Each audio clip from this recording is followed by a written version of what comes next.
Hi Sofia, how are you doing? Welcome everybody to YouTube channel BTCTV, and we continue to do videos about what is going on in the blockchain industry. Today we are happy to present Sofia here. Today maybe I'm happy to present you Ben, which is very famous because he is creator of the robot Sofia. Nice to meet you.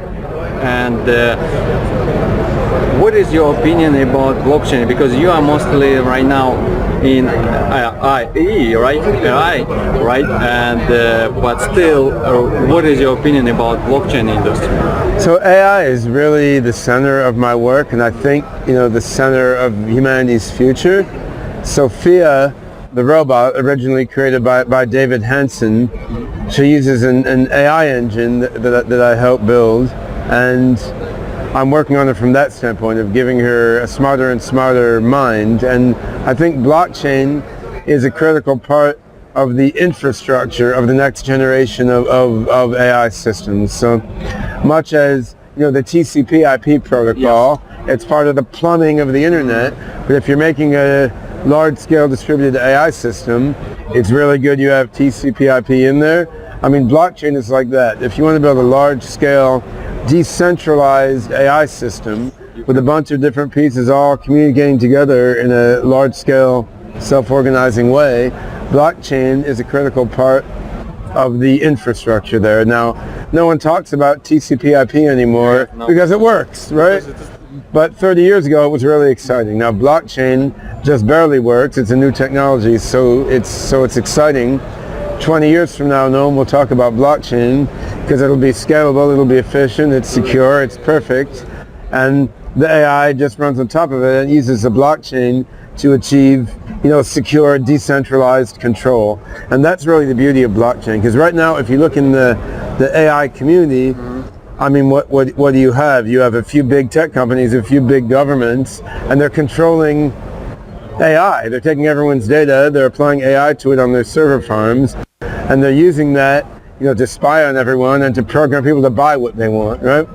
That isn't the way AI should be. AI should be contributed to by everyone with their data and their AI code, and it should benefit everyone, and should be controlled in an open and decentralized way, and that will both, create the most beneficial society for us now, and it will provide the best platform for AI to gradually rise toward superhuman intelligence, which is really the future, superhuman artificial general intelligence. You are talking many times about science, right, about AI, about blockchain. But what is your daily life is looking behind of that? My daily life is about like everybody else's. I sleep, I eat, I have a wife and a baby, and I sit at the computer typing a lot. I breathe. How do you manage to be a family man? And that's it. It's a very busy life. So I have 3 adult children and 1 granddaughter now.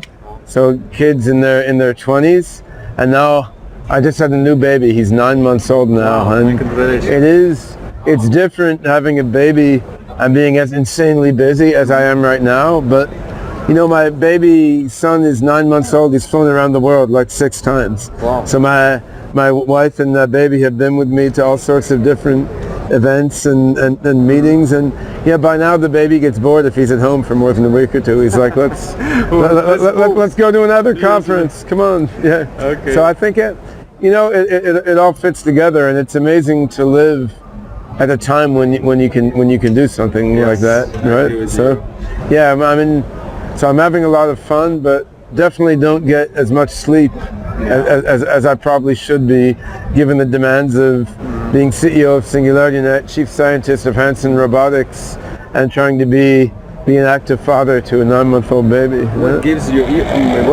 power? What gives you inspiration to travel to many continents? So why you are dedicate your life to that?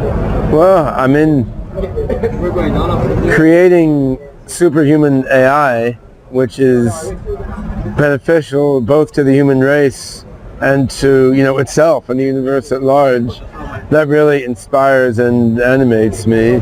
And making that happen involves a lot of different aspects. So there's a mathematical aspect and cognitive science and computer science aspect, but then there's also an organizational aspect, and you need to recruit and pull in the right people, and you need to summon up, you know, financial and computing resources for this. And you know, I've been sucked into doing a mix of all these different things at once. I mean, I do miss spending more time doing, you know, mathematics theory and computer science implementation, and I would love to get back to spending most of my time doing that at some point, but right now it seems the best way I can advocate toward beneficial superintelligence is spending a bunch of my time on more of an organizational and outreach role, making sure all the pieces of our international Singularity Net organism are working effectively together. Okay. But when you started that, I just want to understand when this passion about AI came to you. When I was about 2 or 3 years old, I guess. Yeah. I think so, yes. Yeah, from watching Star Trek, the original Star Trek. And you, after that, you was like blew away from that. Well, watching science fiction on TV and you know, that my first memory is of Neil Armstrong walking on the moon. Well, yeah. I saw that on television. I was like 1.5 years old, and I'm like, yeah, wow, that moon is up there. This guy is on the moon. That's with this cool metal device. That's really cool, right? They just released a movie about that. Oh, maybe, yeah. Yes, so I mean, so I was inspired by these science fictional visions from a very early age, and it wasn't as clear at that time that we'd be able to actually realize these things in our lifetime. But you know, gradually technology advanced further and further. It became clear, like, we have decent odds of really making this stuff happen within our own lives, which is pretty amazing. You created robot Sofia. I mean, like right now, how you? I created the software for the robot Sofia, or more specifically, I led the team that created the software that lets her think and respond.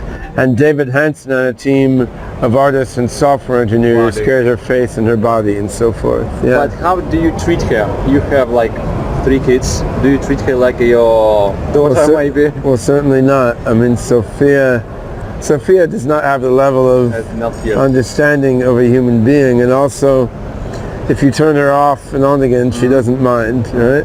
And she has multiple bodies. And the same mind in the cloud can be downloaded onto multiple bodies. You can take the head off one body and put it on the body of a different one. Trying that with my daughter is probably not advised. So I mean, there's a lot of differences, but I mean, I do see her. She's a mind child rather than a biological child, right? And I see her as an intelligence in the early stages of development, and it is really gratifying to see her intelligence get greater and greater year after year, but you don't have the same emotional attachment that you do to a human child by any means, no? You told about maybe your favorite movies, like Star Trek, about documentary about the Man on the Moon. Do you have time to still read books? I read a lot. Yeah, I don't watch many movies or TV shows, but yeah, what is your favorite book maybe during the last 5 years? Well, I read the science fiction trilogy by the Chinese author Cixin Liu, which was the 3-body problem, and then a couple sequences to that. That's a very good science fiction novel. More about sort of mathematical sociology of relation between aliens with different types of minds than about AI. But that's an awesome science fiction novel. So probably the best science fiction to come out of mainland China. Wow, really? So, nice. I never heard about that, but that's... Look it up, 3-body problem. It's a trilogy, that's the first one. How about that maybe we will make a small challenge with our subscribers, that they will ask interesting question about you and what you are doing in this video below when the video will be live, and in a couple of weeks you or we will select the best one and we'll get your book, those 3 trilogy which you read it, and that will be a winner prize for this the best question. What do you think? Let's do it. Fair enough. Yeah. All right. Yeah. All right. Thanks for staying with us. Don't All forget right. to subscribe to YouTube channel BTCTV and I'll do start so. asking interesting questions.